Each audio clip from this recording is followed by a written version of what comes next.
Hello and welcome to the Embodia sessions. I'm Leonie and I'm the founder and host of Embodia Studios. I'm gonna be guiding you through the podcast and welcoming all the special guests that I've collected for you. This is gonna be my first episode of season 1, so we're in the very beginning and I'm very happy for you to start this journey with me.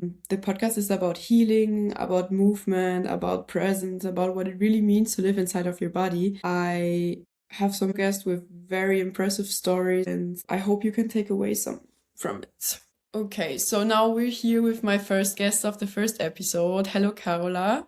Welcome to the studio. Thank you. How are you today? Very good. Very good. It's a beautiful day here in Spain. So I'm ready to, yeah, it's very sunny, good weather, summer starting. So very good. How are you?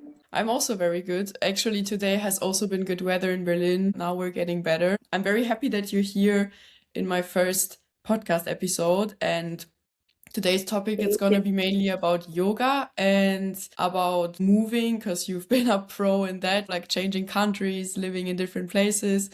So we're going to talk about that. To warm up, I want to start every Embodia session with a quick round of this or that questions.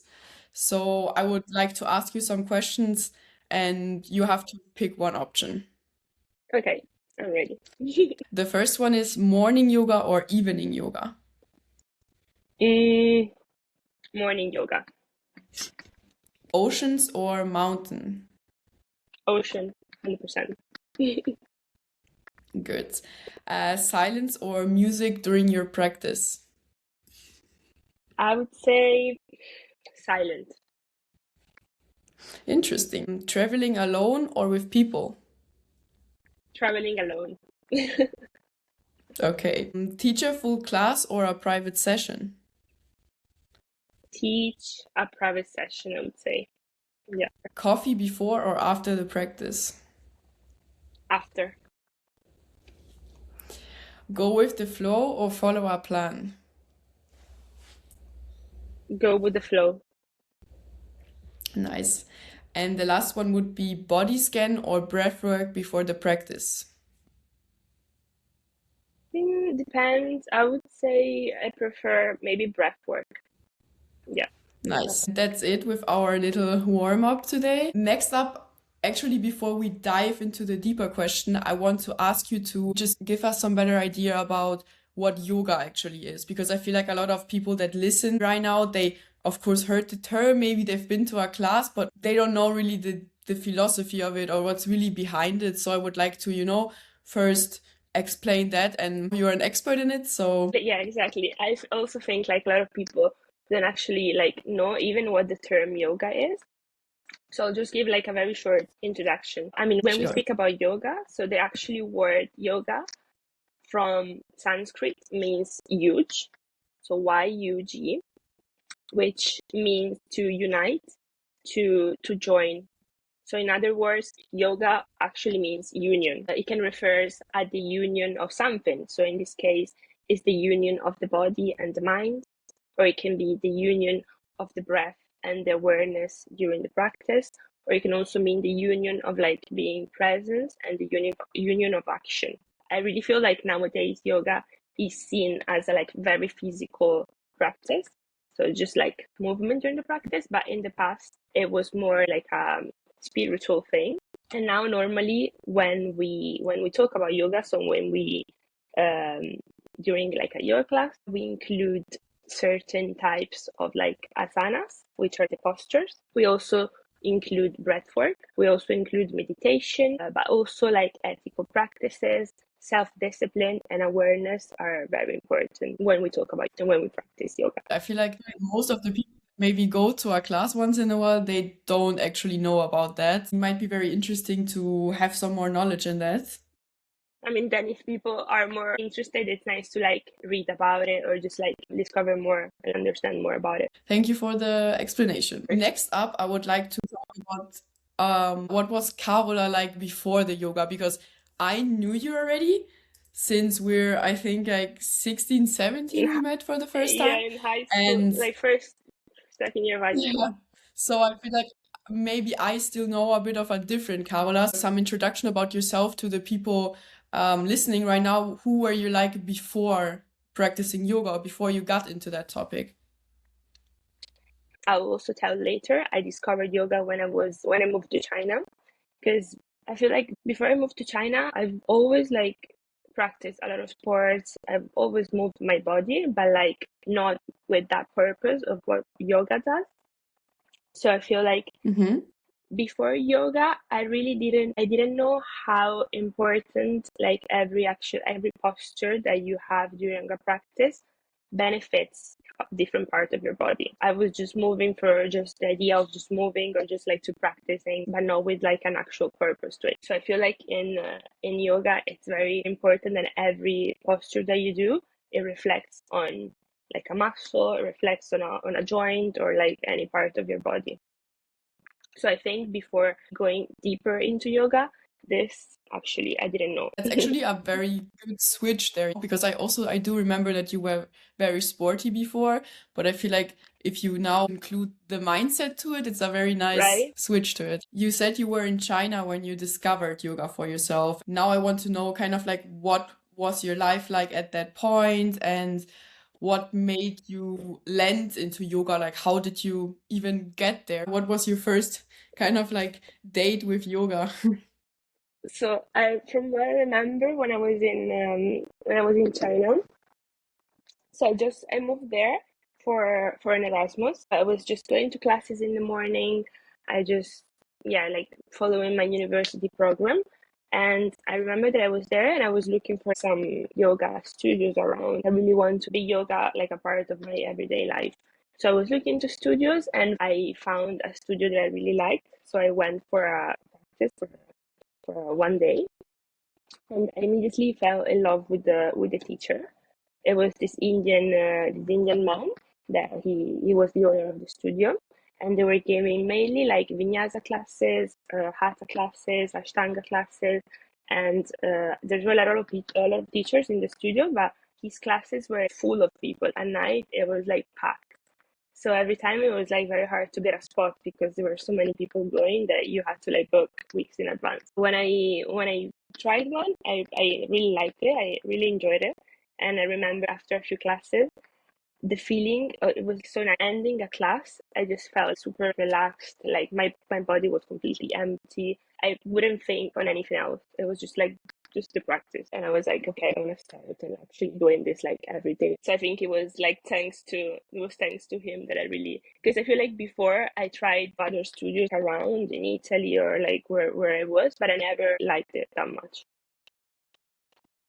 I feel like you really had a good experience there. So nice that it just clicked right away and very beautiful Yeah, feeling that you described there. I wish more people that do sports actually experience this kind of flow state during their practice, because I feel like a lot of people are just very focused on like getting it done and it's just another task. So exactly. But not actually enjoying the whole thing. yeah. I really liked it. Yeah, it was very nice. And yes, I think thanks to him, I I really like enjoyed, and that's also why I did the yoga teacher training in his studio. I found this opportunity to like practice more and more. It was during the weekends, so it wasn't as intense as a 1 month training course, but it was every weekend from 6 a.m. to 7 p.m. for 3 months. That's long. So it was very long. Yeah, Yeah, but true. I Very long. enjoyed I enjoyed every part of it. Like I was just waiting for the weekend to come and like okay, I can go like and I can go to the studio. I Yeah. feel like you've moved around so much. You were in London, now Spain, Italy, China. You've been in so many places. How do you stay connected to yourself if you travel around so much? Okay, so it's a hard question. I feel like I really like spending time alone. Sometimes being like around people always like gets my social battery super low. So I really enjoy spending time by myself and doing things that I really enjoy doing. And this helps me to stay connected to myself. Like having alone time and actually doing things that I enjoy doing and that calm my mind. So even if you're like on the other side of the world or traveling, but you know that like for example yoga, it's something to stay connected to myself. But I feel like many people, they don't get to spend that time with themselves. Of course, we should be with our peers and our loved ones, but I'm also a big fan of being with yourself and really knowing who you are, what you want. Yeah, exactly. And also when you, I mean, when you travel by yourself a lot, it's very important to be good with yourself. And you told me that you met some very inspiring teachers there. And I Exactly. wanted to ask you what you found in those teachers. What exactly you find so inspiring about them? So yes, as you mentioned, I completed my second yoga teacher training. That it was only like 100 hours. So it was 10 days where I traveled to India. I spent 10 days in Rishikesh. I was in this like hostel where we all lived together. I only joined the first 10 days of the course, but of course it would continue for 200 hours.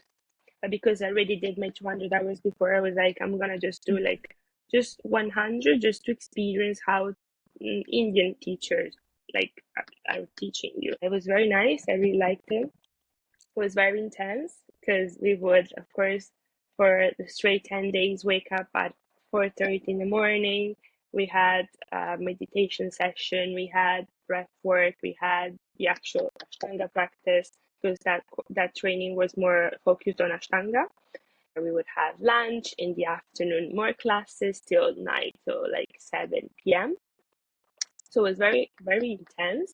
But I feel like the teachers that were teaching my classes, they were super inspiring. They like truly believe in like yoga and all this history, even if I had a great experience with my Indian teacher in China. So I think like my expectations were already very high. So I was kind of like scared not to maybe not to like, oh my God, maybe I'm not gonna like the way they teach or the way they do things. But no, I loved it because I think it was the same level. Because actually my teacher in China, he also has a studio in Kerala, so down south India. They probably have the same way of teaching. Sounds like a very good experience, and kind of like the way you talk about it, like super enthusiastic, really. Yeah, I find it super inspiring. Next on, I would like to ask you, did you learn anything new about yourself in terms of characteristic or personality that you didn't know before? Yes, I did, Mhm. because yoga like gives you a lot of like self-discipline, as I mentioned before.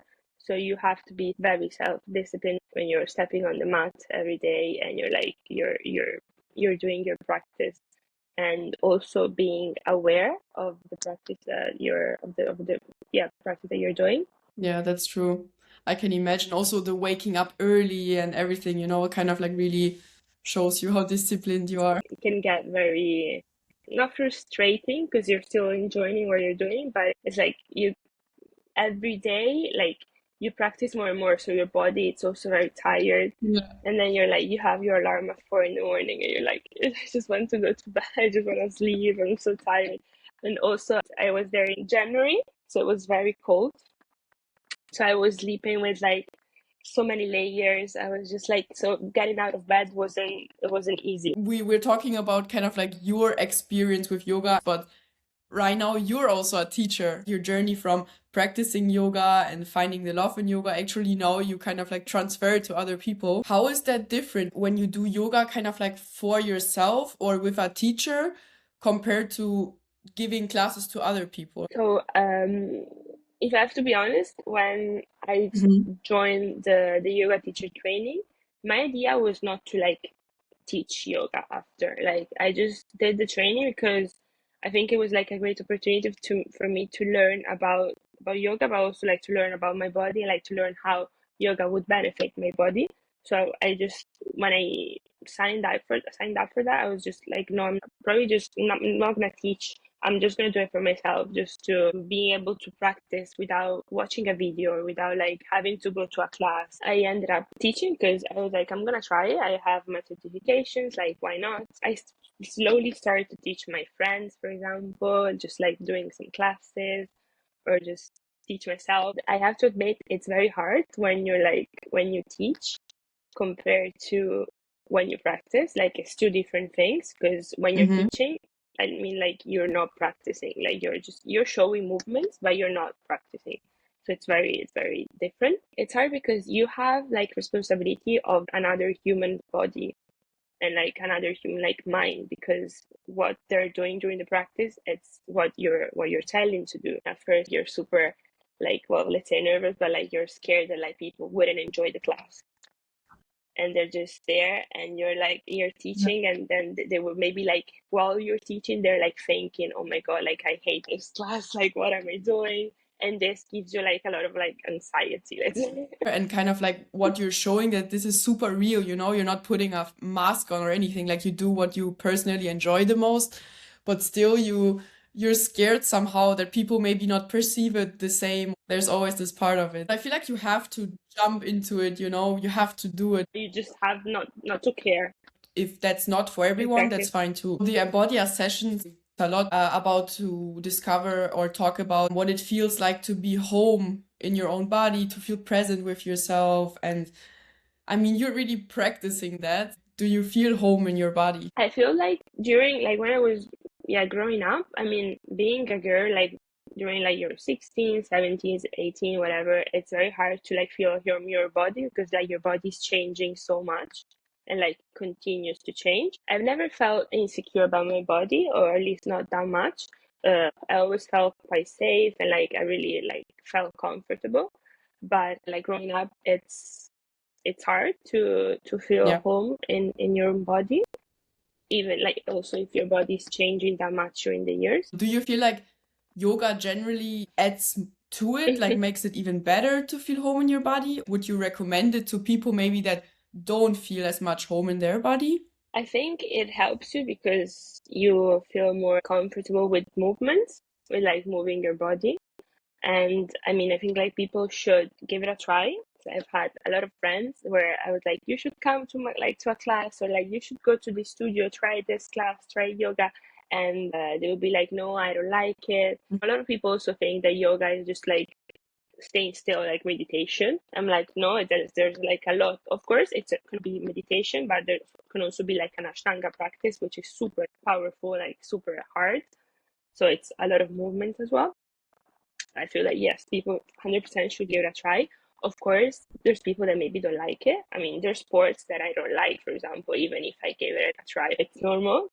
But at least, I don't know, maybe like just like start reading into it, or go to a studio, try a class, or even try by yourself online. I hope that people who are listening feel inspired to try. You also mentioned that you like nature, especially the ocean, nature environments. What does your body feel like when you're in those environments? What do you feel like when you're in the nature, when you're in the ocean? After living for like 6 years, I think, in the UK, so which is I mean, it's a great country, but it's very cold, and this winter long. I wouldn't spend the summer in the UK. Usually, I would go back to Italy, so I never spend the summer there. But I mean, during the winter, it was very cold. I realized that my body feels good when it's in a warm environment and when it's close to the ocean. Just being able to living 5 minutes from the sea, just being able to wake up in the morning and just go for a swim. I realized that this is what I want. Like this is where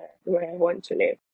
I feel like that's something that where all the traveling around helped you a lot to figure that out, right? Like to be in different locations and see how you feel there. Exactly, because I mean, eventually in the future, I would have a place to call home, which I still don't know where it will be. Talking about presence, like talking about being in the present moment and being connected with the present moment, I feel like that's something that so many people struggle with. To transmit that to the people listening to the podcast, to also be more in presence and sometimes the moment, and not in the future, not in the past. Yoga is also a part that teaches you that. Maybe you have some advice from how you stay in the present moment to people who listen who really struggle with that. Relating this to like a yoga practice, I can give an example. When you're like practicing, it's easy to, there's something that pulls you back from the present moment, like ideas that go through your mind, or like you start thinking of like, I don't know, whatever. It's very hard to be present in that moment or in your practice. Something that helps me a lot, and this is what also yoga like teaches you, is to concentrate on the breathing. If you concentrate on the breathing, you should just concentrate on that and just let everything that you have on your mind just like slip away. And I mean, relating this to just the normal daily life, it's good to like sometimes resetting for a second, or even just like a 5 minute meditation session like can help to just feel present in the moment and not keep thinking of like, oh my god, what do I need to do tomorrow? I have so many things to do. Even thinking about the past, why did I do this? Why did I say this to this person? Like something in the past. Yeah.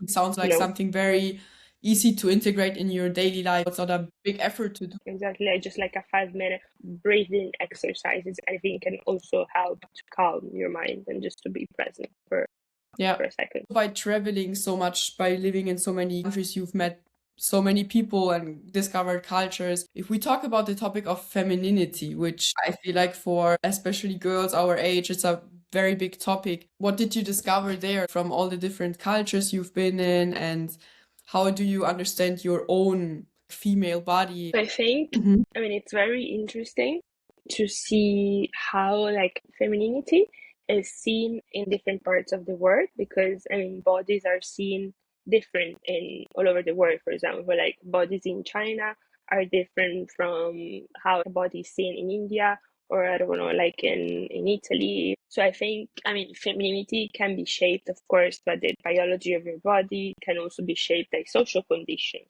I think that aspect impacts a lot, and also other just inner experiences that you've had. So I think traveling so much and like seeing how bodies or femininity are seen like taught me that there's many ways of like being feminine. Or I feel like the social part of it is what most impact. If, for example, a body in China, this is what I experienced. Like a body in China, it wouldn't be the same as maybe a body in Italy. Chinese women would like something that Italian people don't like. So I think there's a lot of, I mean, it's a very big topic, but yeah. I feel like so many women, they're so stuck with their like beauty images in their country maybe, or the country they've traveled to, but actually to realize that it differs and you just have to be happy with yourself. You don't have to adapt to any of those standards. Just be, happy with yourself. Exactly. Just, be happy. Like you don't have to follow any social conditions. Yeah, true.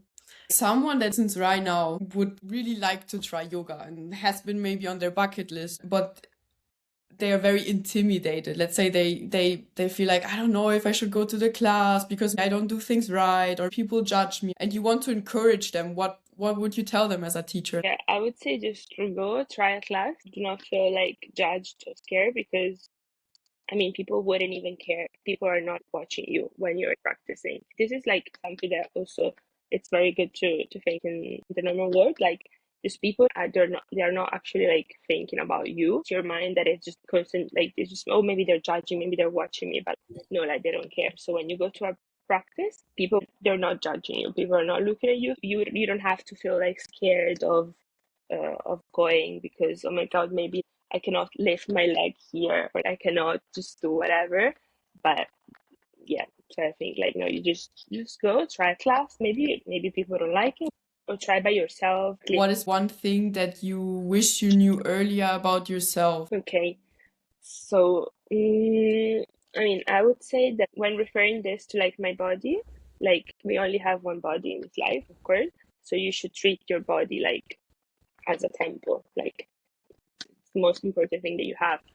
So I think sometimes it's good, like not to become too obsessed and not to overthink too much, and like do not spend time trying to achieve the perfect body, but just being grateful for your body to function, to be healthy, and to just being able to for your body just to make all the things that it can do, like to run, to move. I think something that I would like know about it earlier when I was younger as well, because I think this is something that you just kind of get it when you grow up, when you get older. I feel it's important for people to know that it's a process, right? Like that you don't have to have it figured out at 14, 15, 16, and also not at 20, but it's a journey that just continues to keep going, right? No, exactly. And then we're coming slowly to an end. I have a final question for you. I would like to know, what does it mean for you at this point in your life to feel present with yourself? I think right now, to feel present, it for me means to be happy of the life that I'm living, to be happy of the life that I'm living in this moment, like in the present moment, without like regretting things that I've done in the past or imagining the future too much, just being like overthinking about my future. Also having your mind and your body in the same place at the same time. It feels That's very true. being present. Well, I think we're coming to an end. Really beautiful talk, really interesting to hear your mindset. Also, we haven't talked in such a long time. Exactly. I mean, we've changed so much from when we knew each other. I find it so inspiring to see that you really found your love in something, and you can really hear that you do. I hope this inspires the people that listen to try yoga in the first place, but also find something that they really enjoy for your own well-being, that like resets you and puts you back. And I'm very happy that you were my guest today. I also wish you all the best for your journey as a teacher and to keep going what you're doing. I think it sounds amazing. Thank you. And really, I would love to try your classes. And I would love to come to Berlin and try your studio. Amazing. That sounds great. And yeah, if you guys have any questions to Carola, then I will link all her Instagram and everything about her in the description, so you can reach out to her. That's it with today's episode. I wish you all a wonderful day. Thank you to Carola again. Stay excited for the next one to come. Bye bye. Thank you, Leonie.